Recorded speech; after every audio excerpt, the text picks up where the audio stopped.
Whenever I play football, I have fits. You underwent 4 brain surgeries. I thought I was well, I recovered. Then they see, hey, your brain is actually swelling. I was paralyzed. And one of the drug make me stupid.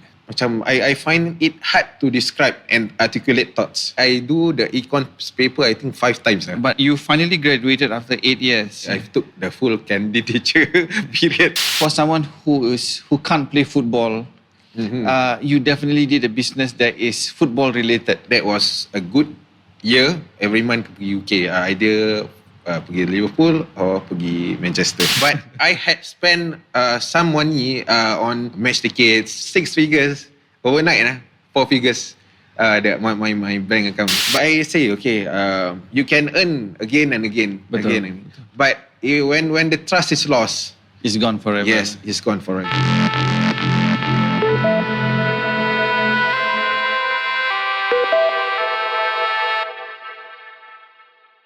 Kita tahu tarikh kita dilahirkan, tapi tidak ada dapat manusia satu pun yang dapat meneka bila mereka ni akan mati. Sebagai manusia ni kita ada pelbagai cabaran dalam hidup di mana kita ni bertemu dengan pelbagai ujian, tapi kita masih lagi tak rebah, kita masih lagi tegak berdiri.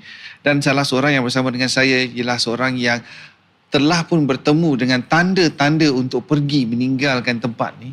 Tapi beliau kembali dan bangkit dan menjadi orang yang lebih kuat daripada apa yang kita sangkakan. Kita bersama dengan Mirza ni. Can you tell us about your life sebelum you sakit? I find out that I was ill at 10 lah. The first 10 years, I had an excellent childhood. Do you remember the first time yang you kena epilepsy ataupun sawan ni? The first time, I tak remember sangat.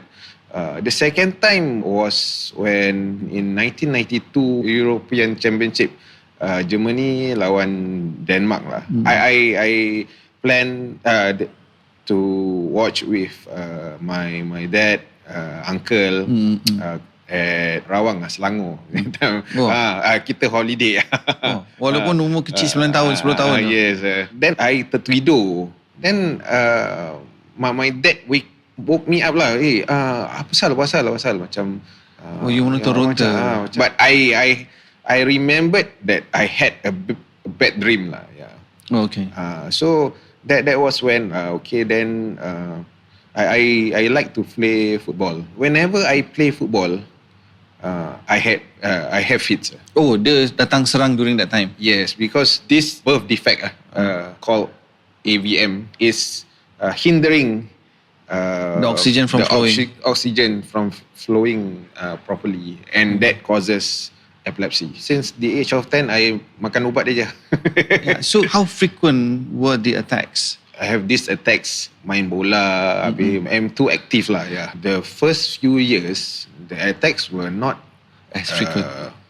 Not as heavy. It's blinking of an eye, uncontrollable lah. Yeah. The click. Yeah. Okay. So as the years goes by, the mouth, so sengit sikit. yeah, that's the fear I have. During your school time also lah. In secondary kan, you minat bola at the age of 13, 14, 15, Yes. 16. How do you survive all that? I cannot play lah. Tengok je. So, Lari-lari pun tak boleh. I have this macam sensation that tells me that okay, you are going to Have it. Have it. Yeah. So cita-cita untuk jadi seorang ahli sukan bola sepak, ahli bola sepak. Ya, cikgu cakap epilepsy tak boleh main bola. Pergi selection semua tak kena selected. Were you upset? Yalah. Marah tak? No, not kan marah, but I develop inferior complexity. Malu pun ada, embarrassed lah. Then I keep to myself, and I became an introvert lah. So speaking about that, right? You know you ada epilepsy and you know when the thing is coming.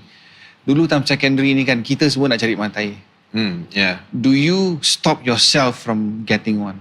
I share with you this story. So I was sitting with this girl. We were waiting for the bus. Then the attack came. Oh dear. Then I ran away. From her? Yeah. Do you see her again after that? No. Terus tak jumpa? Yeah, I was like, oh macam mana ni, malu sih. Does it hurt? Macam aku tak macam orang biasa. I'm not normal lah. Do you feel like you're not normal? I don't think of that lah. So this thing went on daripada usia 10 tahun sampai 18 tahun. No, what happened masa usia you 18 tahun ni? I was in poly back then, first year. I had a headache. Macam pening lah. Yeah. So the night before lah, I woke up, tak boleh berbual, tak boleh. Migraine is so bad. No, not migraine. I was paralyzed. I shout in the hope that my mother Can hear me lah. So my mother pun naik atas sekali, dia pun panik dia buka pintu, dia tengok. So you just use you punya left body and left hand to signal lah. That time my father baru keluar kerja and I tinggal mansionette. Yeah. So from my room and the second floor, nimba-nimba semua angkat Turun bawah. Then go to Mount Elizabeth. So you have to go through multiple occupational therapy sessions. Can you tell me what happened during that session? Okay, the episode where I was paralyzed, I found out that I had this AVM. So it was a birth defect. Yeah. Right. So I have a few friends, I think 2 or 3 friends, who had this condition, but their condition lain-lain. So mine is at the part where it controlled the speech. I remember at the high dependency ward. Yeah. I cried at the whole day. You underwent 4 brain surgeries. Those were closed surgery. 2 of the procedures were gamma knife, and 2 of the procedures were what they call it is embolization.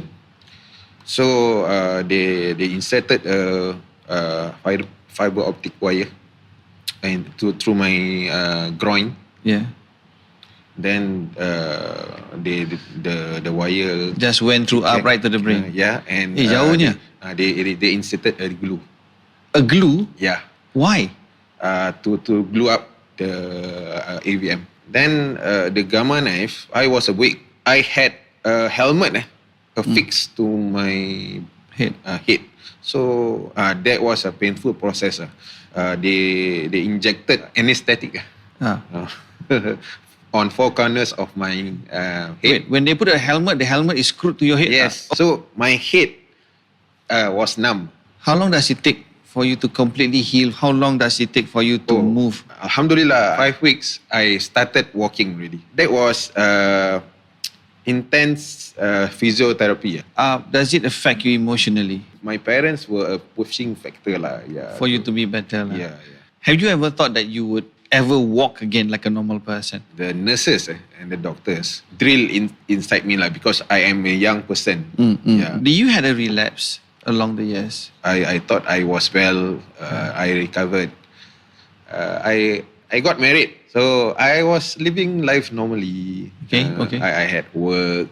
I enrolled in University. University. So I thought, okay lah. In 2012, I kept having frequent fits. How frequent were the attacks? The attacks can last for 3 minutes, 4 minutes. But compared to the first time when you were hospitalized, you were young, there was no responsibility except to study.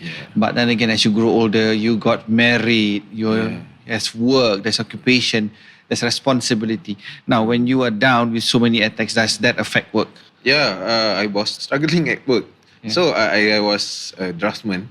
I was 10, hari-hari makan ubat tau. Heavy dosage. Okay, when you say heavy dosage, how many pills per... 5 pills per day. Morning and night. Just to stop you from having fits? Control me. And one of the drug make me stupid. Make me stupid. It doesn't allow you to think? Yeah, I get confused every now and then. Slow jadi slow gila Slow nak tangkap tau. Concept. Okay.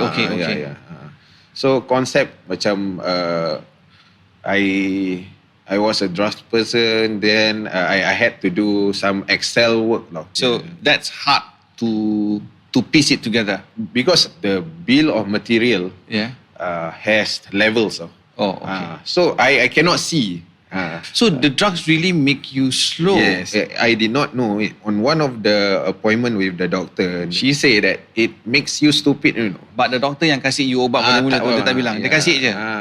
So I was like, macam mana ni? When my condition worsened, I checked myself to the hospital. I cannot, macam I find it hard to describe and articulate thoughts. Susun ayat semua.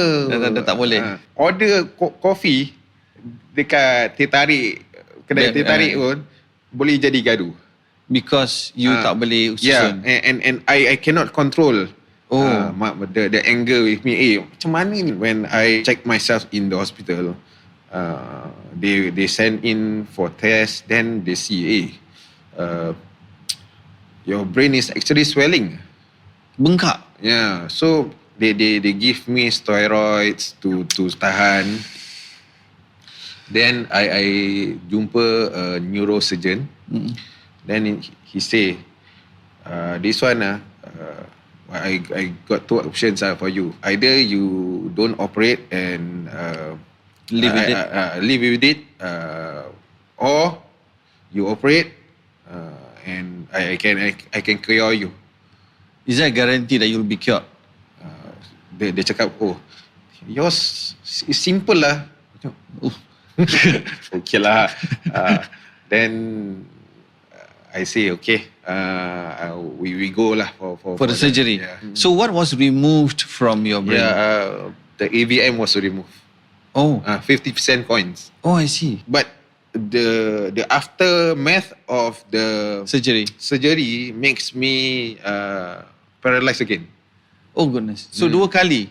Same spot, sebelah kanan juga. Yes. I think my hand I bangun je. Tengok macam ni. Oh, it's like that. Yeah. It just called up. So I said, sekali I macam panic Tapi when the doctor reassured that I can get my movement back through intensive therapy, then alhamdulillah.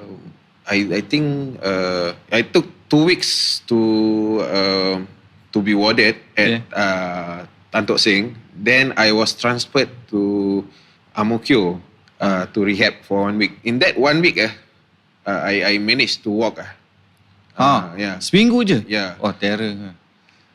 Alhamdulillah. Because you are so determined to recover. Yes. I told myself, I do my exercise on my own. A very determined person. You were enrolled in UNISIM in 2008, but terminated twice, 2008 and 2012. You want to describe a little bit? I think it all boils down to taking medication. I failed 2 semesters. Okay. Then I appeal, bayar balik.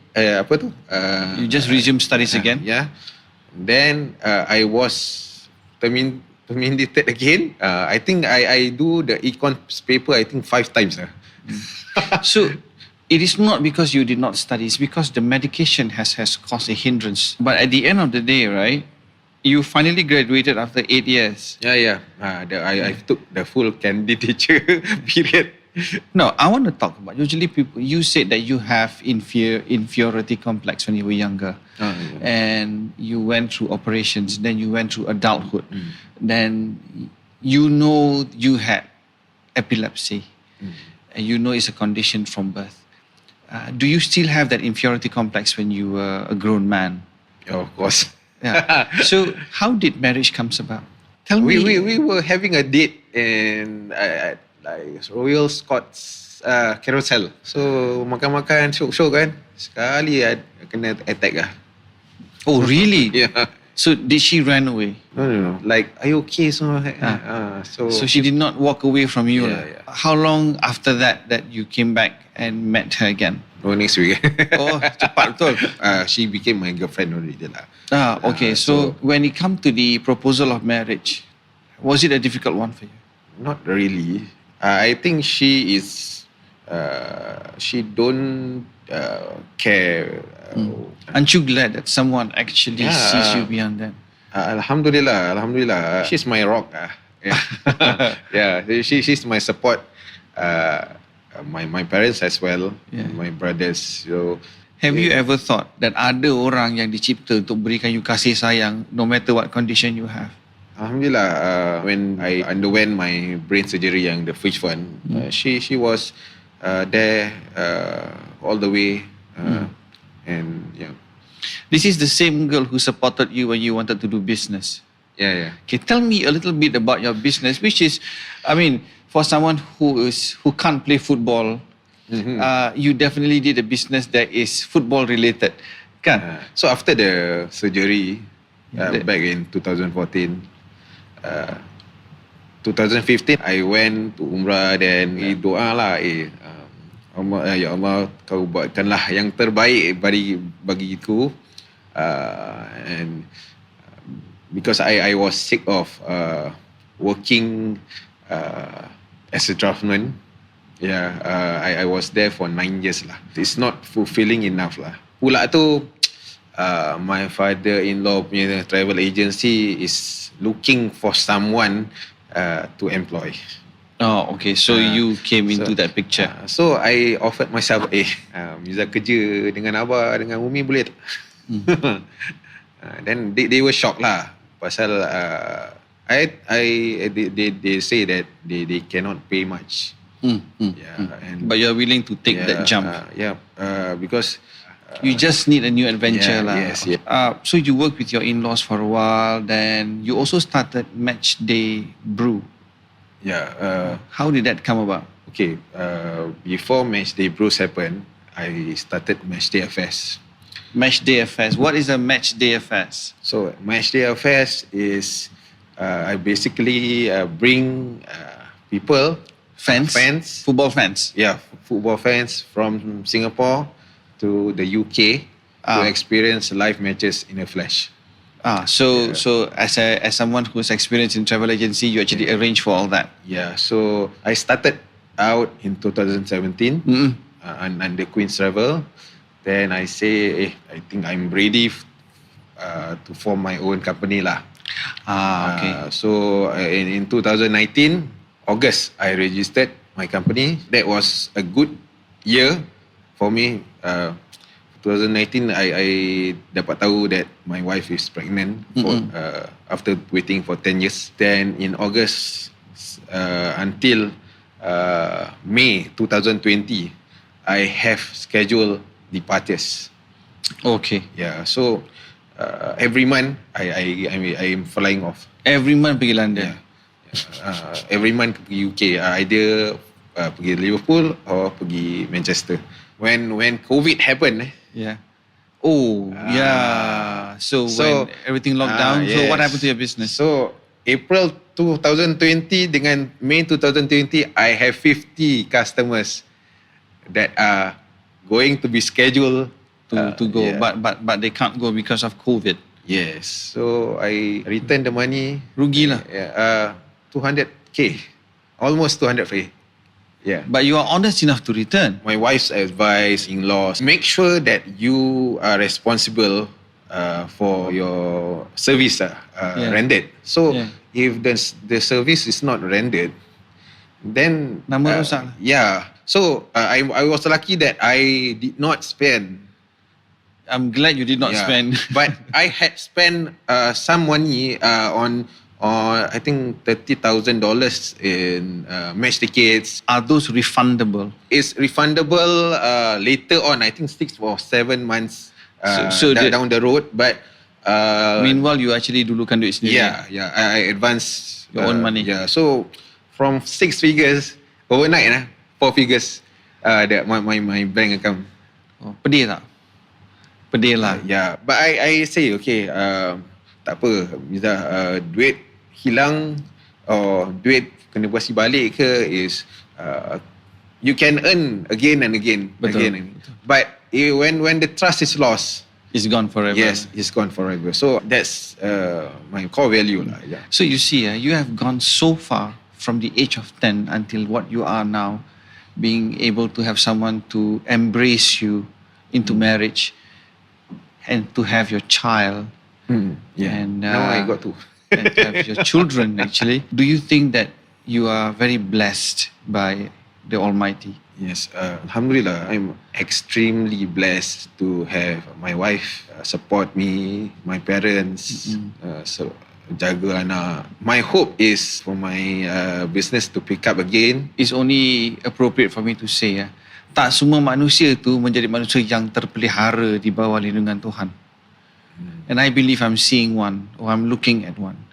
And I think you have a very blessed life. And I think your life is full of adventure. Sebagai penutup ni, doa daripada Mirza untuk kita semua. Maafkanlah semua dosa-dosa kami. Jauhkanlah kami daripada api neraka. Jauhlah kami daripada azab siksa kubur. Amin. Jauhlah kami daripada maksiat. Berikanlah kami rezeki yang barakah. Berikanlah kami rezeki yang melimpah ruah. Berikanlah kami rezeki yang tidak putus. Amin. Dan matikanlah kami di dalam husnul khatimah. Amin. You're a good man. Do you believe so? Alhamdulillah, I'm okay je. Okay. Kami ingin ucapkan jutaan terima kasih kepada Mirza kerana sudi bersama kami, dan semangat untuk terus hidup, semangat untuk terus berjuang, dan semangat untuk terus jadi orang pandai tu. Mudah-mudahan dapatlah awak serahkan kepada kami sedikit lah. Kami juga ingin menjadi pejuang macam Mirza. Dan that wraps up for Keep It Coming this time around with I Am Mirza. Thank you.